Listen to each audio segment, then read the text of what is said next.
Boa noite, alunos do Colégio Clara Luz. Eu sou o professor Anderson Santos. Iniciaremos aí hoje a primeira aula do curso de Neurologia, ok? Onde nós falaremos dos aspectos anatômicos, fazeremos uma breve resumo aí e retomada dos aspectos anatômicos, para que posteriormente a gente tenha um bom aproveitamento na aula, falando das patologias, ok? Muito bem, vamos começar onde tudo começa, né? Lá no embrião, certo? Falaremos sobre embriologia do sistema nervoso central, como tudo se forma quando nós somos apenas um embrião. Falaremos sobre os folhetos embrionários. Então, o que gera cada tecido, né, está nesse folheto embrionário. Então, esse aqui é um embrião, certo? Então, nós temos aí o endoderma, essa camada interna aqui do folheto embrionário. Por isso que nós falamos endo, né? Endo, toda vez que nós falarmos a palavra endo, nós nos remetemos à camada interna, certo? Quando nós falamos que o paciente tem uma endocardite, significa que o paciente tem uma inflamação, it, na camada interna do coração. Então, o endoderma é a parte interna do folheto embrionário, certo? O mesoderma, né, é a parte do meio aqui, ó, tá vendo? Essas bolinhas amarelas aqui, ó, é o mesoderma. E o ectoderma é a parte de fora do folheto embrionário, tá? Cada região do folheto vai originar uma parte do corpo humano. O ectoderma vai dar origem à pele, anexos epidérmicos e sistema nervoso e suas cavidades, certo? O mesoderma vai dar origem aos ossos, músculos, sistema circulatório e reprodutor. E o endoderma, adivinhem só, vai dar origem ao sistema respiratório, à digestão, ao sistema digestório também.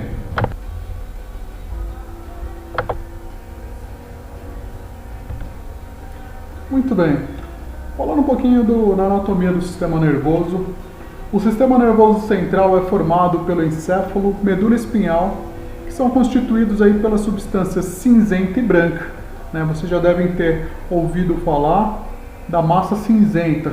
Então, a massa cinzenta tem esse aspecto por causa dos corpos dos neurônios, tá bom?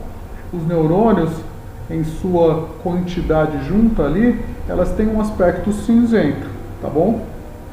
Já essa substância branca é formada pelos prolongamentos dos neurônios. Nós veremos aí nas próximas imagens, tá bom?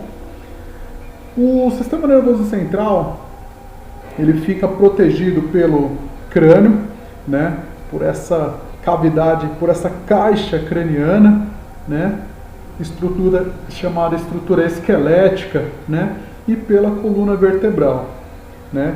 E abaixo dessa caixa craniana, nós temos aí as meninges, certo? Então, para vocês decorarem bem sobre a ordem onde fica aí as meninges, pensem da seguinte forma: a mais externa, ela fica próximo do crânio, certo? O crânio não é mais duro, né? Ele é rígido, porque ele é feito de osso, é óbvio. Então, dura mater é a camada mais externa que envolve o sistema nervoso central, certo? E logo abaixo dela, nós temos aí a do meio, que é a aracnoide, né? Por que aracnoide? Porque ela tem um formato ali, uma trama, que lembra um pouquinho uma aranha, tá? E a pia mater. Bom, mas professor, como é que eu vou fazer para gravar aí e não esquecer mais da ordem das medulas, das meninges, né? Bom, a primeira, que fica próximo do crânio, ela é a dura mater. Lembrem-se, o crânio, ele é calcificado. Então, ele é duro. Logo, você tem a meninge aí, dura mater, próximo do crânio, a mais superior. a do meio aracnoide. E aí, professor, como é que eu vou lembrar que a pia mater ela fica a camada mais interna aí? Bom, a pia mater, eu faço um joguinho aí muito legal para lembrar.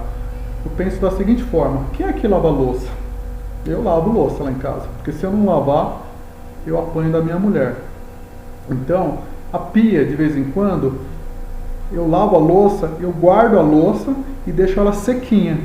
Por quê? Dá um aspecto legal, bonito na cozinha. Quando você chega, a cozinha está, né, limpinha, não tem nada na pia, né? Então, lembre-se, quando a pia está molhada, nós temos o que na pia? Líquido. Boa! Mas professor, você é maluco.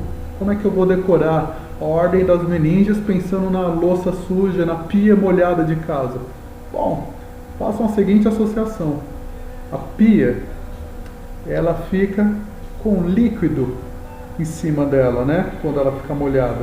Então, a pia mater é a camada mais interna, né?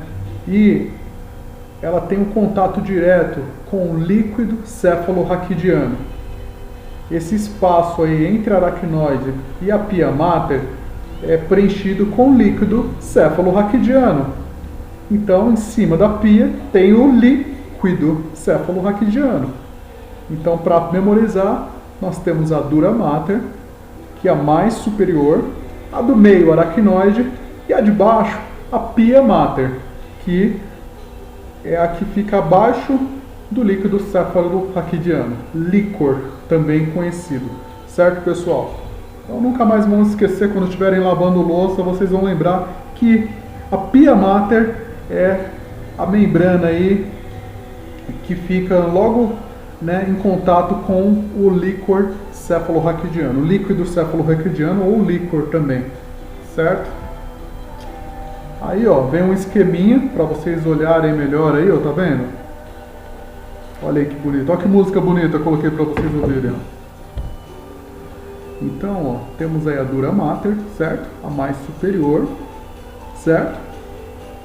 Depois abaixo nós temos a aracnoide. E abaixo da aracnoide, né, temos a pia mater. Então a pia mater aí é a que vai ficar com o seu líquor acima dela. Certo? Muito bem. Bom, o sistema nervoso ele é dividido aí, é formado por diversos elementos, né? Cada um desempenha um papel específico. Esses elementos são tecido nervoso, neurônio, bulbo raquidiano, cérebro, cerebelo, nervos raquidianos, tronco encefálico e medula espinhal. Por que não é correto, gente? A gente fala assim, aquele paciente teve um AVC. O que significa AVC? Acidente vascular cerebral. Hoje nós vamos aprender que o AVC, quando nós falamos aí em AVC, nós estamos nos referindo a apenas uma parte do sistema nervoso, do encéfalo. Então o cérebro ele é apenas uma parte do tecido nervoso, certo? Nós temos que saber que nós temos o bulbo, cerebelo, nervos raquidianos, certo? Então nós nos referimos agora, a nova nomenclatura diz que o correto é dizer que o paciente teve um acidente vascular encefálico, não cerebral, certo? Porque a gente não sabe ao certo que região do encéfalo que foi afetada pela isquemia, correto? Então vamos ver direitinho lá, cada um deles. Então, o tecido nervoso, ele atua na recepção, interpretação e resposta aos estímulos, a fim de estabelecer uma comunicação altamente rápida entre os órgãos do corpo e o meio externo. Possui tipos de células da glia, nutrição e regulação do funcionamento dos neurônios. Então é ele quem é responsável por receber esses estímulos, interpretar e devolver aí, dar esse feedback para o seu corpo, de forma altamente rápida, tá bom? Do meio interno para o meio externo. Aí nós temos o neurônio, certo? O neurônio, ele parece um ovo, né? No meio ali um ovo com cabelo assim, enfim. Esse corpo do neurônio, né? Tem ali o corpo celular, vou mostrar aqui. Aqui é o corpo celular, esse aqui é o núcleo do neurônio, tá, gente? Isso aqui é os dendritos. Ó. Eu duvido vocês falarem dendritos, dendritos, dendritos, dendritos, várias vezes bem rápido. Então, ó, o corpo, o neurônio, esse prolongamento aqui, ó, o axônio, ele é revestido por uma fita isolante, digamos assim. A bainha de mielina é como se fosse uma fita isolante. Isola todo o estímulo elétrico para que o estímulo, o impulso elétrico, ele possa percorrer aí, ó, todo o corpo aqui, ó, do axônio, até chegar nos prolongamentos, no dendritos, chegar para o outro neurônio de forma o quê? Efetiva. Se eu tenho uma lesão nessa bainha de mielina aqui, é o mesmo que eu tivesse um fio desencapado na minha casa. Eu posso ter um curto-circuito. Então, quando eu acender a lâmpada aqui no meu interruptor, né, vamos ver aqui o que acontece. Tá vendo? Se eu tivesse um fio desencapado, ele não ia ligar. Por quê? O estímulo elétrico não ia chegar de forma correta, de forma adequada. Então, que doença que vocês conhecem que atinge a bainha de mielina? Opa, alguém respondeu aí, ó. Esclerose múltipla, tá? É uma doença autoimune que o organismo ele destrói aí, ó, essa camadinha aqui, ó. Tá vendo? Essa partezinha aqui verde, ó. Destrói essa parte, tornando aí impossível a chegada do estímulo nervoso pro próximo neurônio. Então a esclerose múltipla causa esse tipo de diminuição de força motora, tá? Força muscular, a pessoa não consegue com o tempo aí se movimentar. Tem tratamento, porque se trata de uma doença autoimune e tudo, mas aí não falaremos sobre a esclerose múltipla agora, ok?